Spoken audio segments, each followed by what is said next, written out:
All right. Good evening, everyone. Welcome to our conversation here with Dr. Chris Emdin. And I can't get over this. I'm smiling because I'm filled with joy right now. And Professor and author Yolanda Sealey Ruiz. Where our focus will be on education, and it's a passion of mine, and certainly a passion of theirs. Before the program starts, we're going to have Chrissy kind of share a bit about our community agreements and some housekeeping ideas. And then after that, I want to properly, so to speak, share a story about how I met Chris Emdin and Yolanda Sealey Ruiz. All right, Chrissy? Hi, good evening, everyone. We're so thrilled to have you here tonight. And I was just watching people come into the waiting room, and our numbers are amazing. For so many people are just so excited about this conversation, and I know I am as well. So just before we begin, we want to go through our community agreements so that everyone understands just what we expect of our groups when we come together like this and creating a space for everyone to be a part of. So we would always encourage you to speak from your own experience, focus on the personal and not on others. WAIT, or wait, why am I talking or why am I not talking? What is said here stays here, and what is learned here leaves here. Seek growth rather than closure. Acknowledge ouch and oops moments. Experience discomfort. Be curious before you are critical. And finally, be explicit with your thoughts and not your language. And then Trey, do you want to go into our favorite community agreement here? Absolutely. This is a cornerstone of my being, really. And I've grew up in South Africa, so this concept of Ubuntu is very, very important to me. And it reads that we are made to live in a delicate network of interdependence with one another. A person is a person through other persons. A solitary human being is a contradiction in terms. A totally self-sufficient human being is ultimately subhuman. We are made for complementarity. I have gifts that you do not, and you have gifts that I do not. So we need each other to be fully human. Desmond Tutu, and I couldn't agree more, because I know that I need both these presenters today in order to be the educator that I am, and that I'm thriving to be. And so without further ado, if I may please introduce to you both Dr. Yolanda Sealey Ruiz, Mr. Christopher Emdin, as well as Dr. Chris Emdin. Both of these educators I met through Instagram. If I may just tell y'all the story real quick.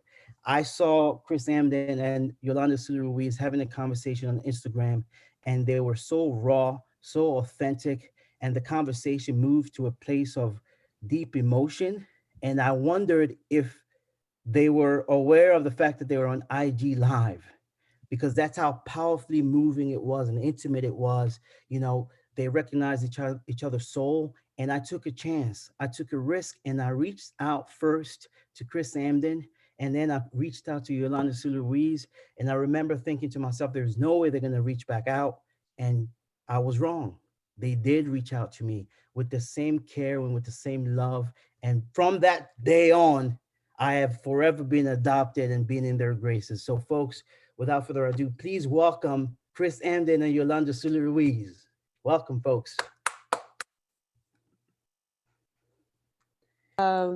I'm going to say thank you. I want to start off by saying thank you to the sponsors for this evening. And Trey, you are beautiful. And we love Fairfield Abantu and what you're about, what you seek to do in that community. And I'm grateful that you saw Brother Chris and I. One thing I will just say very publicly, Chris is an inspiration to me and for me. I am grateful that he is at Teachers College. I'm grateful that he is in my life. I'm grateful that he does the work that he does and the way that he does. He gives so much of himself, and he's been doing this, before people were looking. He's been doing this for quite some time, and doing things, I think, in my institution and holding things up that I was not aware of. And when I began to step into certain things, it made me realize how much he was carrying. And so in that, I say publicly that I love him and I love his family. And I'm grateful that you noticed what you did between us. So thank you for bringing us together. Oh man, so just like you, whenever you speak, you humble me, And I want you to know that that feeling is reciprocated. And I send all that love back to you 100-fold. You are a gift, you are light, you are magic. And I remember the conversation that we had that Trey mentioned. I, for some reason, did not save it or record it. However, the responses I've gotten from that conversation from people over and over again requesting it. And I knew then that sometimes it's not meant to be recorded because the magic is in that moment. And part of that magic is our connection to Trey. And I want to say this because it's really important to say. I don't respond to every DM. I don't respond to every message. I don't respond to every email. However, the way I operate in the world is always to be so tapped into the divine, to be tapped into an energy that's beyond me, that what I'm supposed to respond to, I always do. And so to Trey, I want to say, there's something about who you are, how you operate, and the magic you bring to the world that allowed me to say, this is worth responding to. This man is operating from a place of some truth and authenticity. So as we share love to each other, I want to extend that to you. There's something that you offer to the planet that creates some synergy and some energy in the world that made me respond, that made us want to do this moment. Right. And I want you to own that and carry that as you move forward. Oh my goodness. Thank you so much. Thank you, thank you, thank you. And with that, I wanna, oh man, thank you so much. I would love to invite Sandra to certainly field some questions to you guys. But before she does that, you know, Chris, if you may just kind of share with the people what it is that you do, what is the work that you're doing, right? Because it's so important to the movement of education and certainly liberation. My work, like Sister Yolanda Sealey Ruiz's work, like my sister, is to uncover the structures of traditional schooling that have harmed our young people and have created this sort of like normalizing of oppressive practices through an institution that's supposed to be the salvation, that's supposed to be the path to freedom. I want to highlight the hypocrisy in the notion that education is a path towards emancipation in a system that is founded on ensuring that certain members of our population are not fully actualized. Right. I want to give truth and voice to the gaslighting that's a part and parcel of the system of education. But most importantly, I want to do that while holding on to high academic expectations, high academic rigor. I'm a scientist by training. I'm a STEM person. And I want folks to understand that you can have a focus on academic rigor around content concurrently with a focus on humanity. Yes. You can have a focus on having young folks be scientists and engineers, as well as uncovering the hypocrisy in our school system. My work is an extension of Sister Yolanda Sealey Ruiz's work. When she talks about the archaeology of the self and the archaeology of institutions and the deacon deep and understanding what is at the underbelly of the systems, so that when we reveal them, we understand how we can move forward. Yes. That's what I do. So I am a reflection of what she does. I do so in science, through hip hop, through culture, through truth telling. But at the core of it, I'm a teacher. And that's what I want to be known as, a teacher. Real talk, real talk, real talk. And Yolanda, what is it? Can you explain to the people? What is it that you do? I just want to listen to Chris. Can we do that? What do? I try to get people to get their hearts right. I try to get people to stop exacting violence on our children through curriculum, through unconscious biases that they hold. I'm trying to get people to recognize that we all have to pass over. And so this is a very short and limited time. What are you doing with your time? How are you pushing forward for full humanity? How are you looking at your life and the things that you might have been taught and trained and actually believed and benefited from? How are you sitting and doing nothing at all, right? So, you know, everything that Chris is talking about, ultimately, I think of Sister Keisha McIntosh Allen. When I went to visit her in Baltimore, she had this button that says, you know, be a good ancestor. So this is what I'm trying to do. And I'm trying to get other people to recognize you're not going to be living forever. What you do with your life today and in the life of a child matters. So your silence will not protect you, as Sister Audre Lorde tells us. So you have to figure out, if you've chosen education, number one, why have you chosen that field? Yes. And if you're not willing to do everything to turn upside down this system that's 400 years thick of inequality and dehumanization, then really, what is your purpose? Do something else. Because to be a teacher, as Chris says, I am a teacher, that means something. You have to be able to understand what it is that you're doing. So the work that I do, particularly recently through archaeology of self and racial literacy, is moving people towards that understanding of doing a deep excavation, right, of the biases, the racist belief, I would even say the hate. We would never call it hate, but it manifests with such disdain. And sometimes the way we talk about children and the way that we talk about families and communities. And I'm also a poet. Well, and if she ain't a poet, if y'all ain't cop Love from the Vortex, seriously, it is prose, it's gut-wrenching truth, it is vulnerability, it is narrative, it is just like truth in written form. And like Love from the Vortex has taken me on such an amazing journey. And sis, just picking up on what you said about time, like, yo, we are living on earth for such a small moment. And we have to understand that time is a social construct. Like this idea, like time is a social construct, school is a social construct, it's an idea, it's a concept. The only thing that's real is that we are in relationship with young people to have the opportunity to bring forth in them the best version of themselves.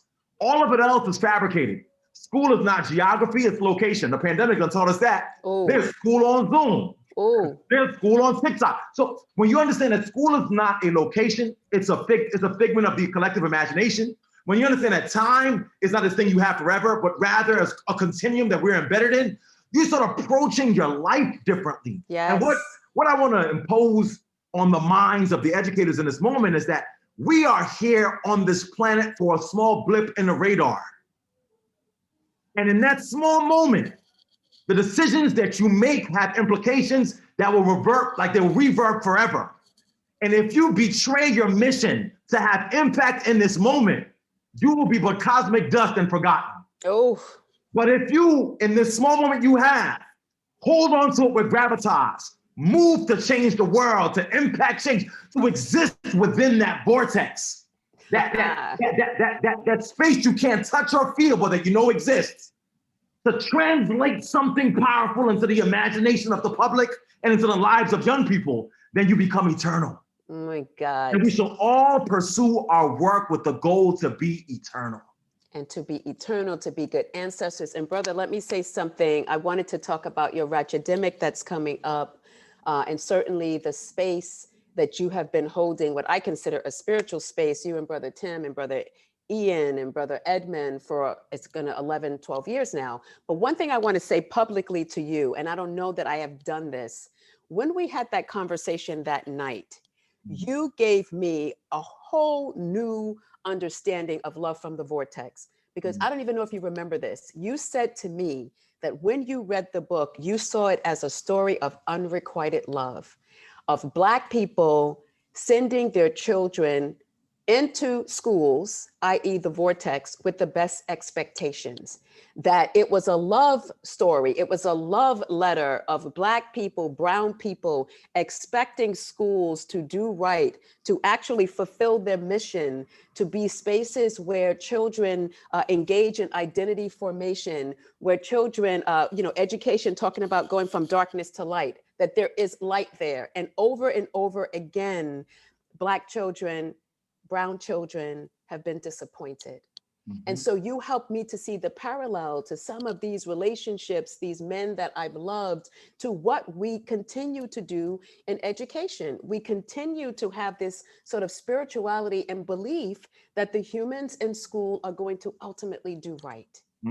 And so what you're saying is it's time to fulfill that social contract. When you become a teacher and you sign on to this social contract to be the best that you're supposed to be in the life of the child, you have to fulfill that. And as you said, Chris, even if you're not doing it, even if no one on earth is holding you accountable, ultimately we all have to answer for what we do in the body. So I just want to thank you publicly for that, because this is what you do to me. You allow me to see my work in a different way, in a spiritual way, in a Since it new was way. there. Since it was there. Like, here's the thing. I think sometimes when you operate from a place of truth, you don't even know what you're doing until you feel the effects of what you've done. You know what I mean? Of course I do. When you put them words down on that paper, when the narrative that hit me that based on the work, it's what you put out there already in the universe that got manifested through the work. You know, and just on the point you just made, one of my favorite quotes by Bob Marley. He said, the most cowardly thing a person can do is awaken the love of a partner without the intention to love them back. And you know that's in that's the book. that's what schools have done. Schools have sold us the narrative that be educated, pursue this. It's a path towards possibility. It awakened in the imagination of Black and brown folks that this is the thing that's gonna lead me to freedom. The system, the idea of school awakened our love, sent us to the institution of schools that never loved us back. And so what we as educators have to do is because now we've signed on to that body politic that is the institution of schools. Like, once you sign up for the job, you are the appendage of the system, right? You can either follow it along or you can force it along to where it should go. So now you're a part of the body that says, come here, awaken your love, but don't love you back. And so now you have a responsibility to push the system you are a part of to fulfill the promise of love. That's why education is about the reciprocity. It's about loving back young folks who love to learn. Yes. It's about loving back young folks who are curious in the world. I give you curiosity, what you giving me back? Memorization? I came here with energy to pursue something bigger than me. And you tell me, take a test. I came here to have my world opened up. And you said, what's the standard, right? I came here to question what the world is about. You gave me rubric. So I keep bringing to you something bigger than the universe. And you keep giving back to me this minuscule atom that cannot quench my thirst for knowledge. It's so basic. Yo, It's so basic. Yo, I was gonna ask y'all, because y'all went right into what I was thinking about. My fault, bro.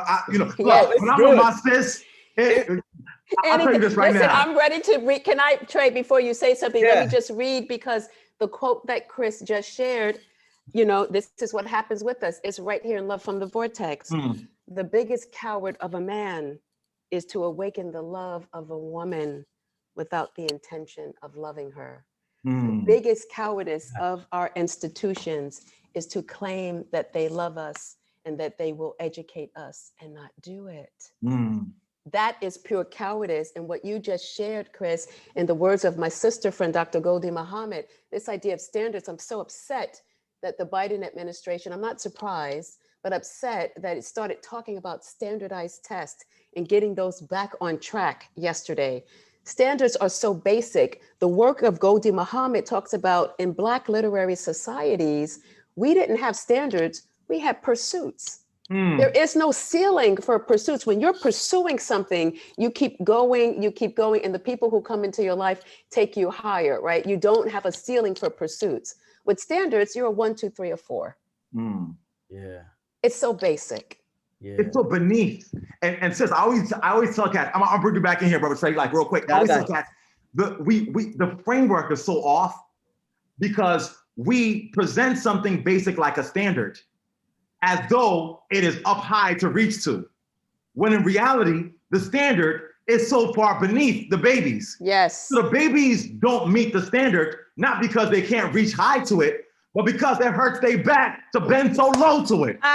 Sometimes it ain't that I can't pass the test, but you forcing me to bend myself to something so minor and minuscule. I want to stand over my shoulders back and reach out for something bigger than the world. And you're forcing me to bend over. And a person who was designed by the divine to stand strong and tall, it hurts when they have to bend. That's a whole new take. You're placing them in a world that there's a ceiling on their growth.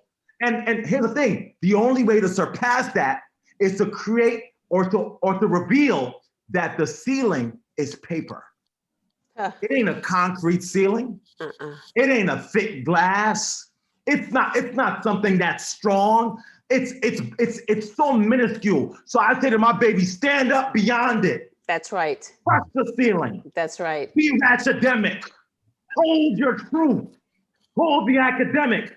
See beyond. And it's like, it's in that breakout. Look, it's the breakout for me. It's the breaking out from the minuscule structures of these systems. For me, it's a refusal to bend down to something lower than me. It's me being my full self, big, tall, strong, bold, powerful, excellent, right? In a way that you can't imagine. It's that part, like that's the part. And I want to say this, closing, and that's the part that your work reveals. It's in the, here's the thing. It's in the intimacy of your words.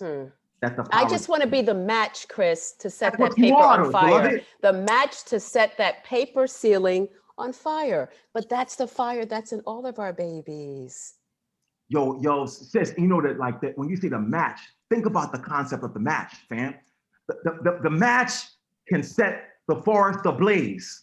It's a small stick.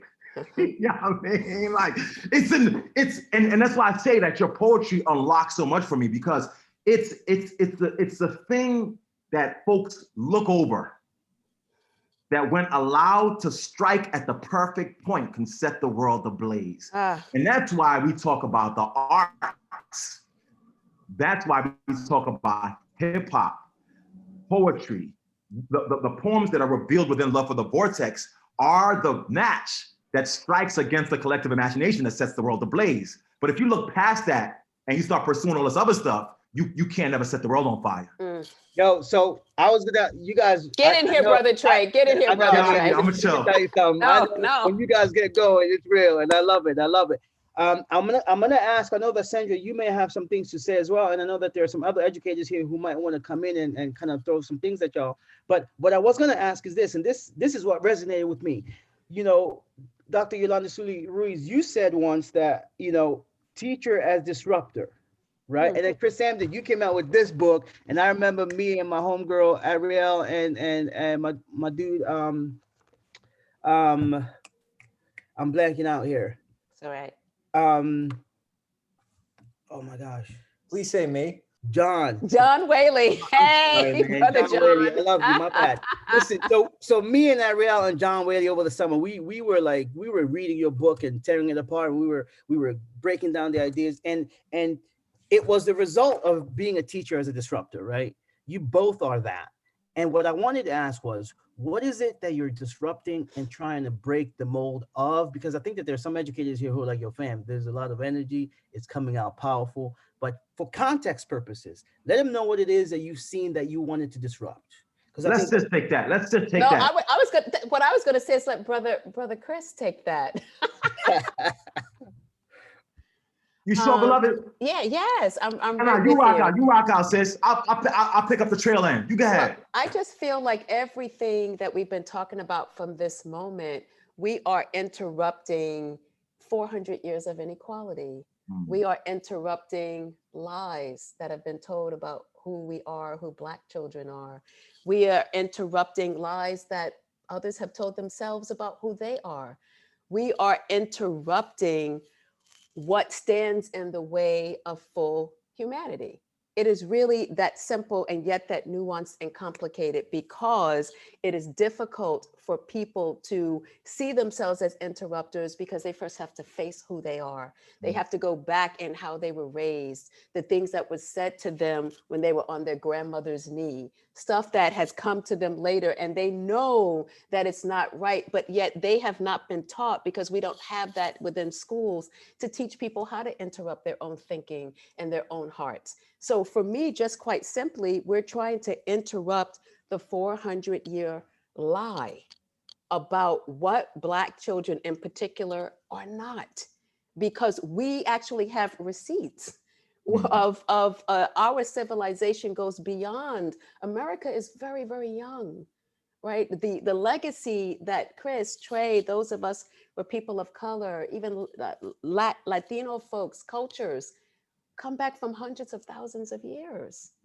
So when we're dropped in this moment on this timeline, suddenly in 1619, that's not where our story begins. So we seek to interrupt the beginning of our story. That's all I have for now. I'm a storyteller. So I'm interested in the truth of stories, where they really begin. Mhm. Oh, sis, I love what you said about the distortions. Like, it's like clearing the distortions. And for me, what I love about what you just said, and I'm gonna pick up real quick, is about, part of what we're disrupting is we're clearing the space to allow what happens in the place to tell the truth. Mm. You see, in any interaction of human beings, there is space and place. Mm. The place is a location, even the Zoom might be a location, but the space is the bevy of emotions that occupy the psychic space. Yep. that we all have imbued into our consciousness that impact how we interact with each other. Right. So in the space, there could be a whole bunch of emotions. And here's the thing, Black and brown bodies have entered into schools with so much occupying the space that they're not able to fully be free in the place. This is, again, back to academic. It's filled. It's so much stuff I'm carrying. So when I enter into a play, I'm like, how they viewing me? How am I supposed to be? Who do I perform? What identity am I? Should I underperform? Should I question? Should I not? Can I be whole? Should I not be whole? Do all the Black folks see me? Am I cool enough? Am I good enough? Am I Black enough? Am I smart enough? When I enter into a classroom, all those questions are here, floating around. Then you like, yo, balance this equation. And I'm like, yo, fam, I can balance the equation if you clear the space enough for me to be able to concentrate on the equation.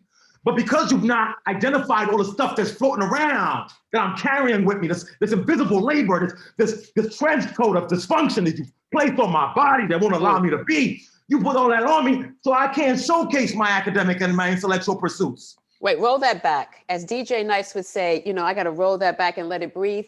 Trench coat of dysfunction. Listen, but that's what it is. They put a jacket on our babies and say, carry this on you. And you like, yo, but fam, if you took this off, what I got from this, it'll blow your mind. But so the work is to clear the psychic space to allow young folks to operate in genius in the place. The work is to clear all these emotions. It's to clear fear. Young folks can't perform in classrooms when they're fearful of the educator and how they're being perceived. So we have to clear the fear, then clear the guilt. I feel guilty that I'm a Black person in America and I've survived to come into this classroom today, but I know somebody who died from COVID 3 weeks ago, and y'all didn't talk about that at all during this Zoom. And I have survivor's guilt by virtue of coming from a community where so many folks have passed and you giving me content on Zoom. So clear the guilt, clear the shame. The shame that comes with, and for our white educators in particular, white guilt will paralyze you. Oh my God, it's such a useless emotion at times. And you carrying that on you, and you can't be there for the babies. So we want to clear the guilt, clear the fear, clear the shame, clear the grief. Can we talk about grief? You can't talk about post-pandemic or in pandemic teaching and learning if you've not created space for young folks to talk about the emotion that comes with not just losing a summer, but losing lives. So how do we clear the grief? How do we create space to emote and share? Clear the lies, the distortions of who I am, the fabrications of your imagination about my lack of having the ability to be able to function academically, when in reality, I am bigger than that. Yes. Clear them lies. Clear the illusions that there's a meritocracy in America. Clear the illusion that if you just pull yourself up by the bootstraps, you'll be able to be successful. Clear the illusion that I'm a thug and I'm violent and I'm problematic and I'm anti-police. While on the flip side, you had the damn Capitol insurrectioning, tearing police up, burning down buildings. You call me a thug, you exhibiting thug behavior. Clear those illusions, those unrealistic things. And then clear the attachment, most importantly. For me, that's the biggest part for me. What am I here to interrupt? I'm here to interrupt the attachments. The attachments went deep. Man, you want to talk on that, sis? Like the things that we are attached to that are inconsequential. Think about this. Old boy just came in as president, and they're having conversations about standardizing education. When the one thing that got revealed over the fact that we were learning on Zoom is we ain't needed. Quick, fast, and in a hurry. Come on. We saw real quick. You didn't need it. You didn't need this. Colleges were still letting kids in without SATs. They were just doing portfolios instead, and it was working. What got revealed during the pandemic is that all these things we attached ourselves to actually were inconsequential. And now that we're looking forward to coming back, you're going to attach yourself back to the broken. Look, educational Stockholm syndrome is real. Y'all know what Stockholm syndrome is? When you get assaulted or you get kidnapped, you get hurt, and the person who hurt you, you're so attached to the person who hurt you, you can't let them go. We have an educational Stockholm syndrome, an attachment to violence and abusive behavior at the hands of schooling. And the job in this season is to clear that space so that our babies can thrive in the place. And brother, in all of your genius, first of all, thank you. This is why I'm talking about the excavation. So when I talk about excavating and purposely removing that bias, that hate, that stereotypes, all these things that we're attached to, because we're 400 years deep on this, and it's been passed down. You know how people pass down family recipes? This white supremacist culture has been passed down, and people are attached to it deeply. So that's why the excavation has to occur. And what I'm saying is it has to be replaced with a kind of critical love for liberation. Not everybody is about freedom. This is a country that has started for us, guess what? In the concept of enslavement. So we can't expect that folks are going to purport and push our freedom. Yo, you know what's so real, sis, about what you just said, that I like bringing my scientific hat on real quick, is that when we talk about the stories getting passed on, that part is problematic. But what if we consider for a moment that even biologically, epigeneticists have identified the fact that if you undergo trauma, break it down, your genetic makeup shifts in response to it. So you, not only are you passing down stories, you're genetically passing down responses to oppression in your DNA. Yes. And this is why Professor Sealey Ruiz's work is so important. I mean, there are a bevy of reasons, but the idea of racial literacy is essential because of this. It allows you to have a language to be able to make sense of phenomena that otherwise we gloss over. If you can't have that conversation with that language, you know, people, it's not that it's not important, it's just you don't know how to talk about it. Right. So you need a scholar, a thinker, a revolutionary that can give you the language to describe what you look over so that you can heal and grow. Like, to me, I mean, I love your work for a bevy of reasons, but what I love most about what you do in the world as an English educator, as a racial literacy educator, which is a thing, is that you offer to us a language to describe what we feel, but have no words to describe. And this is why I love Love from the Vortex, because it gives you, that book just gives you emotions. Jack, what are these feels? Like, what is this? I feel heartbreak. I feel joy. I feel loss. I feel victory. And all it does is it taps into the emotion that I did not know I had. Right. You know what I'm saying? And once you can feel the emotion, then you can know how to deal with it. And the beauty and the magic of you is that you give us a language. And by the way, when I say language, I'm not just saying words. You know, I'm with you. Some people think, the language, sometimes the language is in the hugs. The language is in the head nods. In the breath. The language. Listen, let me tell y'all something. Let me just go somewhere real quick. And we see you, Noah. We see you, Noah. I be in the hallway of my institution. I'm gonna stop real quick. I be in the hallway of my institution, and I done had it. I done had it. It's just one of those. You know what I mean? Like, racial battle fatigue is real. It is. And I would sit in my office. Like, whenever it's one of those days, I would sit in my office like, man, listen, this work is a lot. And I will look up and there will be a knock on my door. And you know who's there? Dr. Yolanda Sealey Ruiz. And sometimes she doesn't say a word. I'm about to tear up. She would just say, brother, I see you. And she will hold my hand and walk away. In those moments, it's a healing. It's a replenishment. for restoration. And what she does for me is what I want you to do for the babies. You ain't gotta overperform it.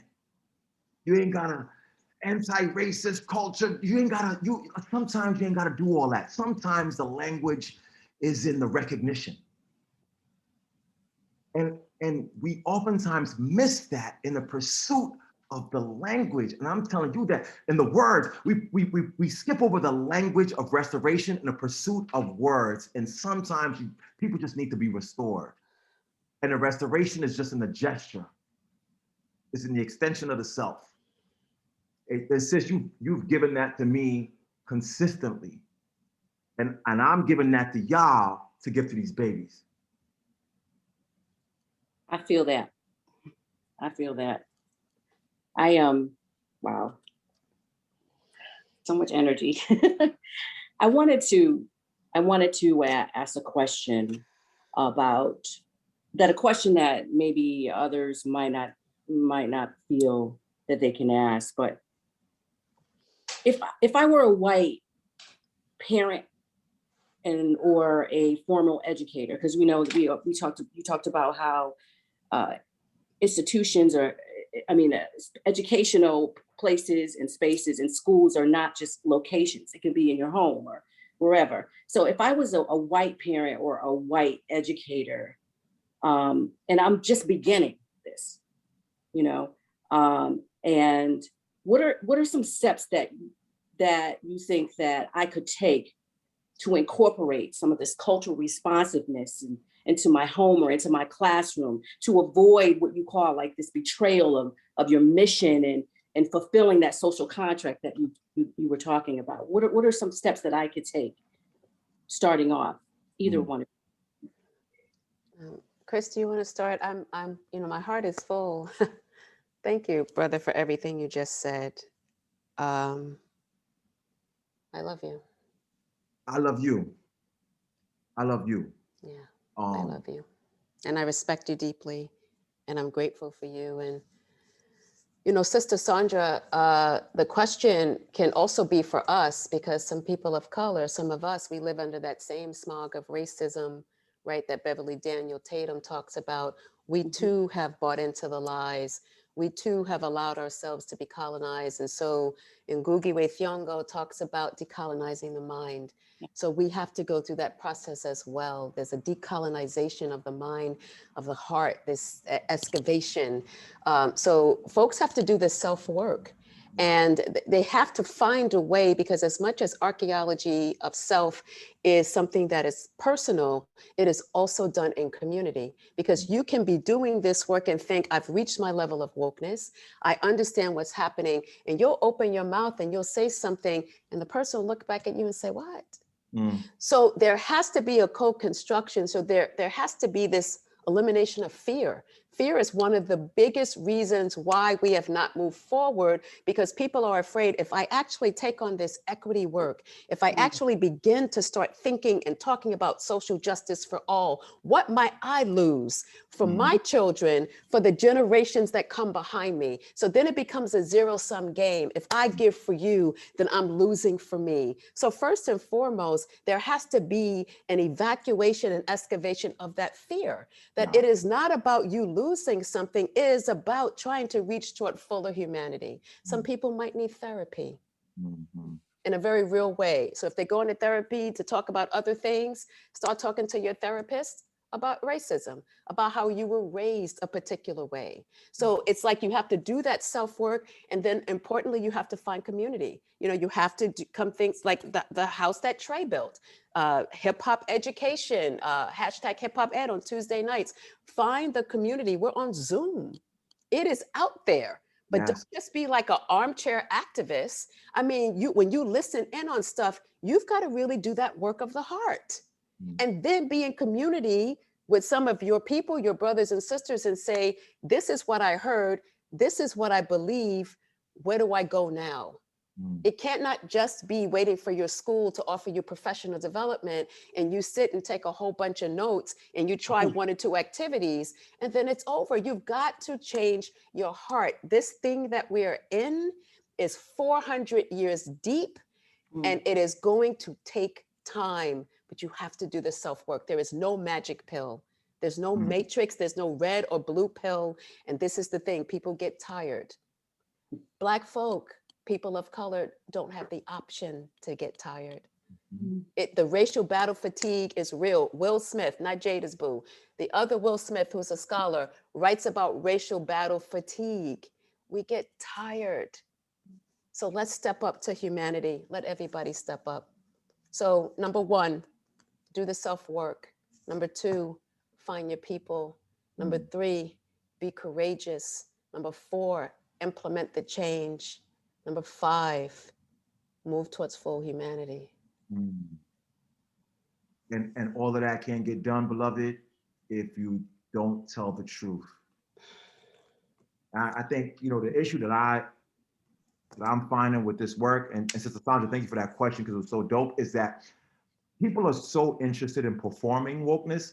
My sister Terry Watson talks about performative wokeness. I love when she described that concept. They're so preoccupied with using the right words, the right language, the right term, the right expression, the new thing. Like it's like in style. Like I have to be woke enough and know all the terms. And you get so caught up in using the terms and the words that you've not told the truth about where you are in it. So for me, it's like, this is hence Ratchetdemic. The first step is to find your ratchet self. When I think of ratchet self, your truth, your authentic, raw truth. Who are you when you're not in front of the kids, when you're not in front of your other teachers, when you're not at the PD? Who are you at home with your people? Show us that part. You know what I mean? There's some suburban ratchet. There's Ivy League ratchet. There's all iterations of it. Because you know when we talk about Ratchetdemic, sometimes they're like, oh, you know, just the hood. No. Hey, in the words of the great social critic Lil Boozy, everybody got a little ratchet in them. Everybody. But your ratchet is your authentic core place. So stop performing what you think folks want you to be. Because here's the thing: when you start performing woke and you ain't woke, the kids can smell it from a block away. And will learn nothing from you because you're a fraud. And if you show up as your full self, honestly and authentically, look, the kids will forgive a misstep if you show up as yourself and you ask for forgiveness. What they will never forgive is you being something that you're not.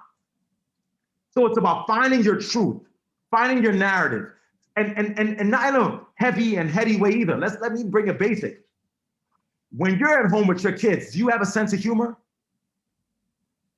Do you have a sense of humor when you're in a classroom? If not, you're a fraud. Like, who are you, bro? Like, so if you're a person with a sense of humor and you're affable, or if the thing that you love the most in the world is fishing, I want to see you be fishing ratchet in the classroom and connect that to the content. Wow. I am not asking you to be like me. You ain't from the Bronx, you ain't bald-headed, and you ain't got a beard. I ain't asking you to be like Sister Yoli. Not everybody has the gift of having that magic. I'm asking you to be you. And some of us, particularly our white brothers and sisters, are so preoccupied with performing a version of themselves that they're not giving us their true selves. And until you find your true and authentic ratchet self, you can't model authenticity for anybody else. And we know that Bell Hooks said that truth is the beginning of love. Come on now. All of this is connected. Brother Trey, I know we have Noah and we have, is that Sister Sherry? Yeah, there's like there's a queen. There's a whole bunch of folks. Listen. Okay, I'm gonna be quiet. I'm sorry. No, it's all good. It's all good. What I was gonna say was, because I want to be mindful of your time too, is to open the floor, right, for some questions, for some insight, so that we can, get this going. And again, thank you guys so much for showing up for me. Y'all realize and notice how like patient and graceful these people are, right? Amazing. What I'm talking about the genuine spirit of these two wonderful people. I need no higher degrees to contact them. They just saw my being. This is a beautiful way. They preach and live what they preach, and that's the most powerful thing that I think that they do. So maybe we can take Noah and Sherry and Yadi Bell's questions all together. Boom. And then maybe just respond, because I'm also looking at the time. And I want to say thank you to all of you, all 99 of you who are still hanging with us. Chris and I appreciate it. Less love, y'all. Noah, respect, fam. I seen your virtual hand up for a minute, so forgive us. It's fine. No, thank you. Thank both you for this, for being here for us, for being there for each other. It seems like obviously there are times when you need each other, and to have those allies, that's really important. So thank you to Mind, who are there as things get rough.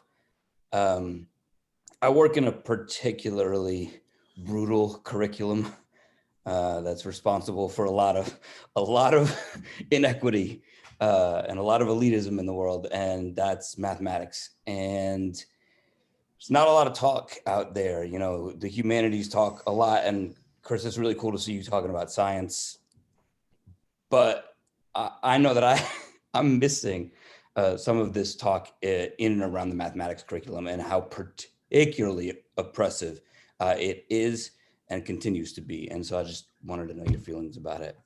Mm-hmm. Can we hold that and then take Sherry and Yadi's? Noah, thank you for that beautiful and important question. Greetings, my sister, my mentor, my love, my muse and guide. Yep. So my question is, I'm working in a school in the Bronx, and I want to know how I can get my teachers to recommit to their craft. And I guess a piggyback on that would be, how do I reignite the joyous spark of learning in kids? These are middle school children, and I'm asking them, like, what are your dreams? What is it that you want to do? And I'm getting blank stares, and they're looking at me like I have 5 heads. Underserved community, reading has not been their strong point, and teachers have gotten raises and tenure on the backs of these Black and brown kids. Meanwhile, it's 14% proficiency in ELA. Right. Thank you, Sherry. Yadi, and then Brother Chris, maybe you want to begin. And I can direct you, certainly, Sister Sherry, to some work around Black Joy and Sister Goldie's work and all that. We'll talk. But Yaribel, you are Dr. queen. Yoli, you know, every time I listen, any talk you give, Dr. Muhammad, Chris, Dr. Emdin, I call you guys the trifecta of Black brilliance. Because something that wasn't said, I think, in your bios, and Dr. Emdin, names are important. When you came to our spa and you gave a talk, you know, I listened to a few talks of yours that I feel like changed my heart. And change the trajectory of the way I look at my legacy, is that you guys are vessels of liberation. And that's what you guys have done for me as an educator. That's what you guys have done in terms of me trying to cultivate my own genius, trying to know my own history, trying to know where my history starts in greatness and brilliance and excellence, when there was a deep white gaze that created imposter syndrome and lies that told me that I wasn't good enough, and that who I was as defined did not matter. But little do I know that's why they push it, because we matter fully.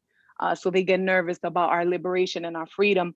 But my question is, I work in education. I specifically work for the Department of Education. And in doing this work, what I'm finding, the work that is very taxing, which is a cycle of toxicity, is that while I'm doing this work, because the department and the system is so hierarchical, the policies that come out, they try to do some equity work, but then the policies that do come out are masked in more oppression or oppressive systems, policies, and structures. And I'm trying to find a balance with that toxic cycle where I am doing the work, I'm working on supporting educators, but then the policies and the structures and the system continue to weigh you down and anchor you down in terms of whiteness and this white supremacy culture. So that's something I would like, you know, some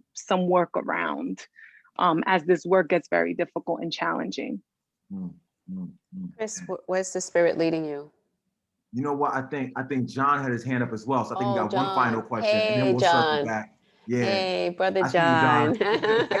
I can't let this go by, guys. I'm sorry. And he's got the T-shirt on. John, thank you. That's what's I did that up. for you, Yoli. So I've spoken with both of you guys before, and Trey's a good brother of mine. And so I couldn't let this go by. I kind of have to ask you, you know, Chris, you're talking about truth, how important truth is, and Yoli, critical love. And I love you guys to death. So I kind of have a difficult question, I think, for you. Yes. So bear with me. I was listening to Brennan Dubose. I think he's a former student of yours, Yoli. Both of ours. Yeah. Awesome. Great. And actually Rich Novak sent me that. And I think Rich Novak worked with you. So a lot of connections. Yes. And he was talking about retaining Black teachers. And basically the whole point of it is that this is a systemic issue, right? We can't just hire people. We have to make the system better for everybody involved. And that's the same thing for our kids too, right? Like we can't just have like Black books in our English curriculum and then everything changes. So because this is all systemic, right? Like there's a lot of parents especially, but also administrators and stakeholders that are afraid of making any real change. They're deathly afraid of it because of college admissions. So this is what I'm asking you guys. You guys teach at an ivory tower, like quite literally Columbia University is like the tippity top of what we call the Ivy Leagues and all of that kind of stuff. So what role does the ivory towers, what role do these organizations like NCTE, what role do superstar educators like yourself have in helping ensure that these systemic change happen? Because we're the grunts on the ground level. And I feel sometimes that like, it would be real nice if we had people above us being like, why aren't you public schools doing this stuff? So that's my question. And thank you so much. So Chris, it sounds like, thank you, Brother John. It sounds like, you know, the mathematics question, it's also the teachers reconnecting to their craft. It is also the cycle of toxicity. I also want to give a quick shout out to Sister Yadi Bell, who just came up with a wonderful article. If you wouldn't mind putting it in the chat so that people can have access.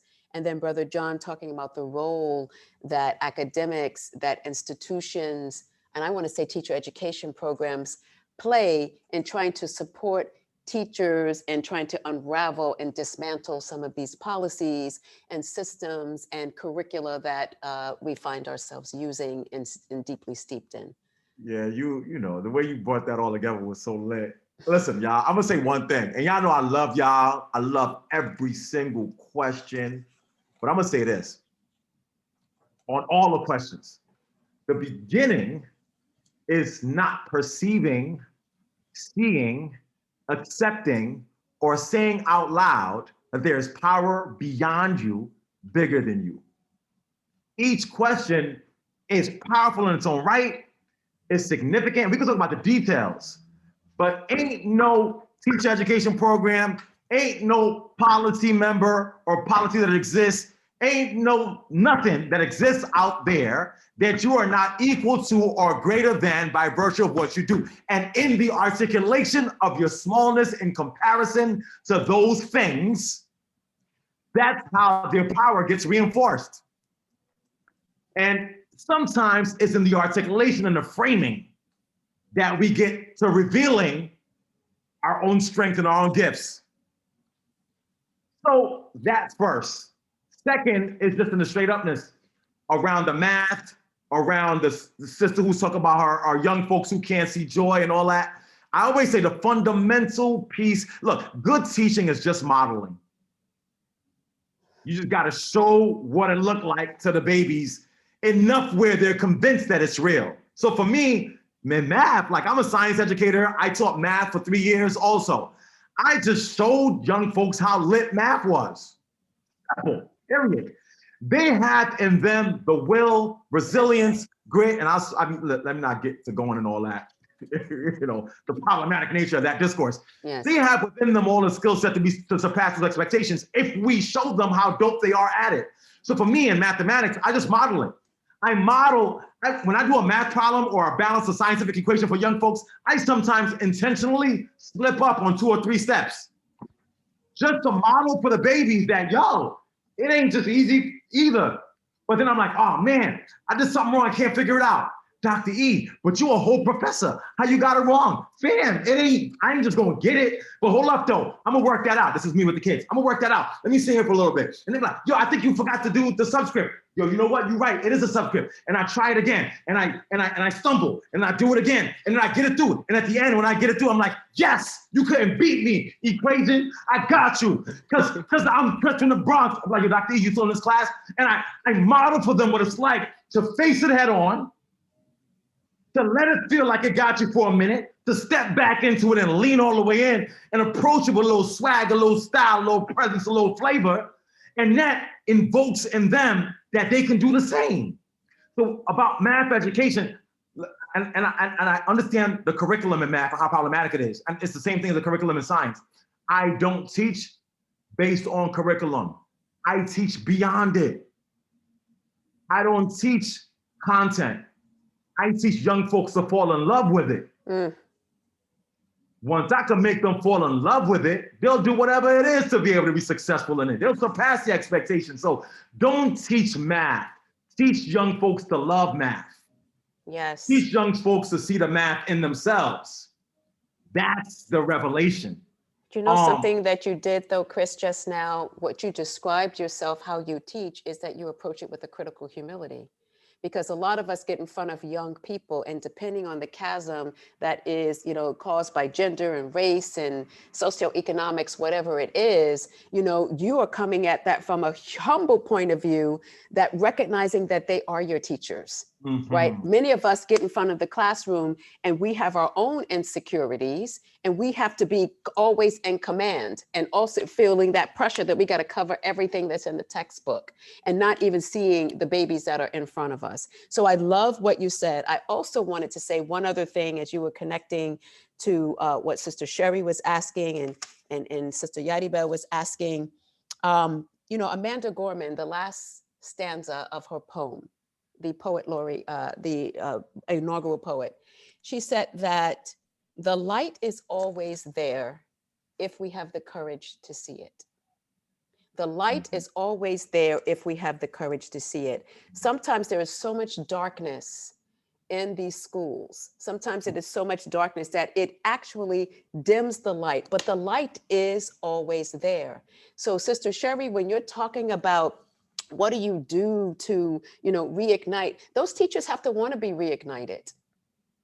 You know what the pressure that's on you to have to be the candle maker and go around and keep lighting everybody's candle when the light goes. They have to be their own light. And if they cannot be a source of light, then they have to move.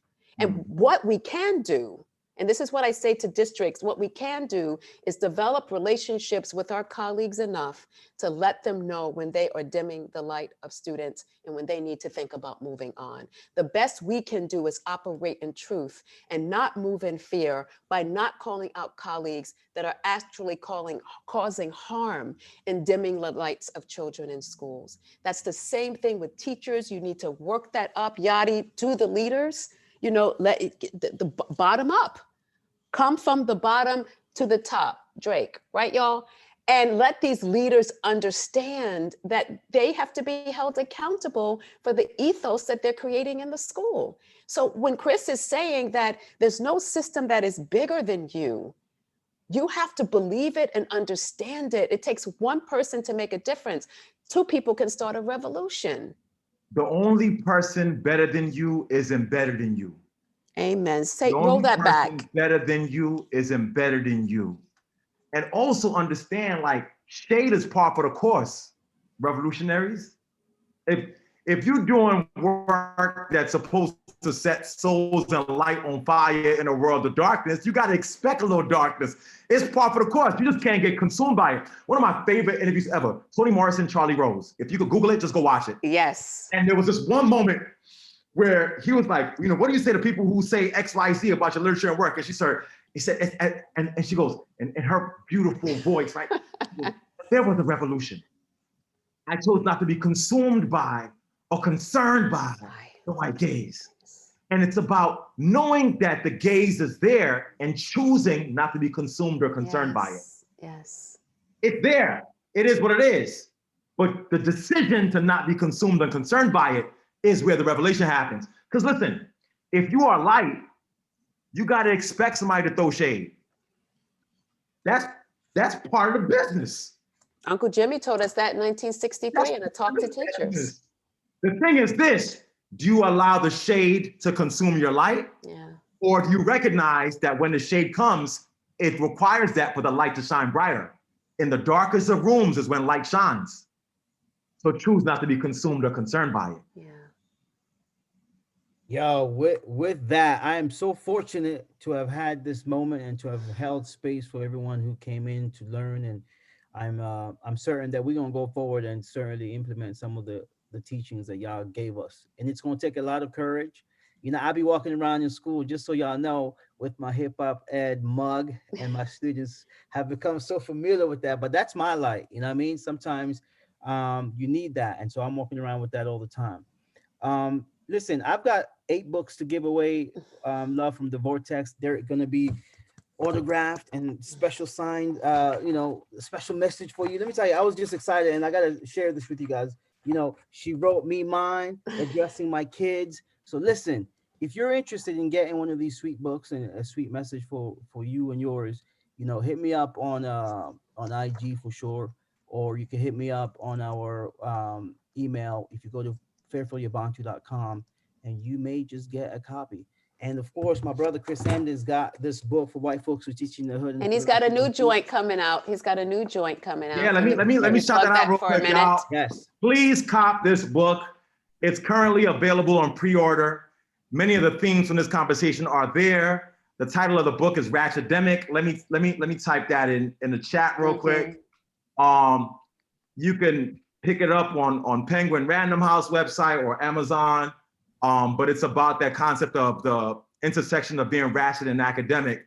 So please cop that, you know what I mean, and support your boy. Yes. And then I know that folks are giving away and Trey's giving away Love from the Vortex. I wish I could show y'all I moved my computer and ruin it, but I got 3 copies of Love from the Vortex. I got mine that's mine that my sis wrote to me. Then I got 2 in case somebody needs some love in their life. You know what I'm saying? Wow. It ain't that much bread. You know what I'm saying? Hop like 3 of them joints. That's right. And you're gonna come across somebody who's gonna need that, you hand that over, then you cop the next joint. Look, there's so much trash that gets traction that you can afford to support the good work. That's right. All right? That's So right. May I end with a poem? Yes. Vortex? Okay, I want to end with Just Us. And thank you, Brother Trey and Chris, so much, all of you. Just Us. Here is my invitation for you to bend towards justice. My arc of self bends in favor of love. Asking hard questions and waiting for answers that don't offer conclusions, just more wonderings about how to live a life worthy of the children who come after us. May we be worthy of the children who come after us, but worthy of the children who are here now. Thank you for tuning in with us, Brother Trey and Chrissy and everybody. Thank you. Thank you guys so much. Thank you, Brother Chris. Love you, Thank Chris. Love you too, sis. You already know. Peace. Stay up. All right. Love Good y'all. night. Good night, Thank everybody. you. Bye.